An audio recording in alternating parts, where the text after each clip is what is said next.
上海正在稳步推进复工复产，在沪外资企业也积极配合。法国美妆巨头欧莱雅在积极应对当前危机的同时，还开始多元化的布局，对华投资步伐并没有放慢。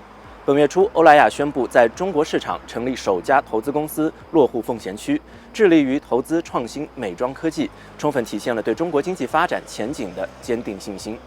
近日，我采访了欧莱雅北亚总裁及中国首席执行官费伯瑞。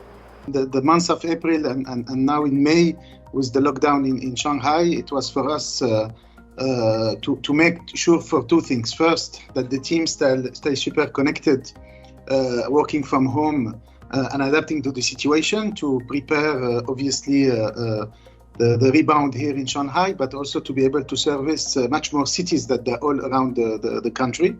And the second thing is looking at our supply chain, considering obviously that we have a lot of facilities here in Shanghai. We have also a lot of product and bounded warehouse that receive a lot of product here in Shanghai.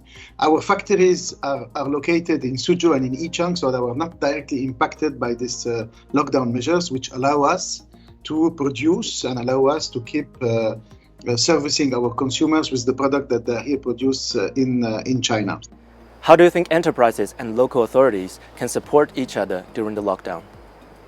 It's a very good question because it's always, a collaboration which makes a strong success, and we've been witnessing, 2 years ago when the outbreak was happening in Wuhan, in China, all the months of February, there was a strong collaboration at the time in terms of allowing offices to open back with very well communicated safety measures, which allow our staff to feel safe and to come back to work. We saw also a lot of consumption events, which encourage also the consumption with many cities. And I would say it's nearly what we hope and what we expect also to happen, hopefully in the future, and also in the city of Shanghai. Is we already received the first sign of rules of resumption to work. I'm very happy that L'Oréal China was one of the first company to be on the white list to also resume to work.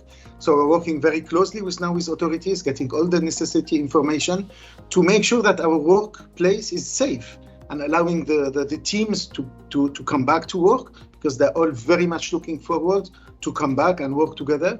And at the same time, it's also very important in our role as a company to encourage and stimulate consumption, because today the economy of China needs consumption. And being us a company here in China, we have also to stimulate this consumption, to stimulate the good consumption, to allow also the economy to bounce back. Could you give us a brief introduction regarding the resumption of work and production in your Shanghai office and nearby factories, and how much capacity has been restored compared to the pre-lockdown situation? As I said, our factories are actually they are not in Shanghai, they are in Jiangsu province in Suzhou, and they are in Yichang. So we actually missed a bit of raw materials when there was a lockdown in the port of Shanghai, but today with the support of the authorities, we've been able really to clear a big part of the raw materials and support also our suppliers to do so. So we are recovering now, I would say by end of May, hopefully the same level of production that we used to have in March before the lockdown.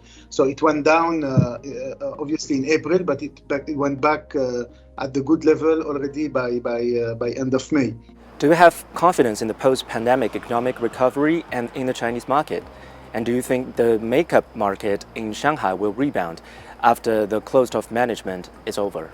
I tell you something, we've been here now for 25 years. This is, you see by the signal behind me, we've been 25 years here in China.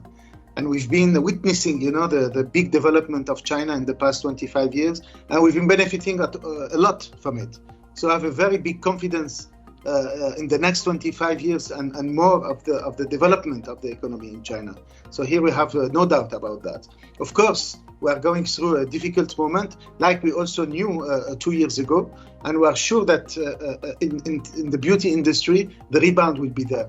And the reason is very simple, because beauty is essential for people, is essential for the good life of people, is essential for their morale, is essential for their well-being. And when we speak about beauty, there is a lot of categories which are becoming also essential in the routine of the people. This is why when we listen today to the consumers, we see a lot of discussion on skincare, on routine, including here in Shanghai. We've seen that consumers, they're upgrading their consumption. Consumers, they look at quality, they look at efficacy, they look at brand they can trust, they look at true innovation. So this industry is here to grow further in coming years.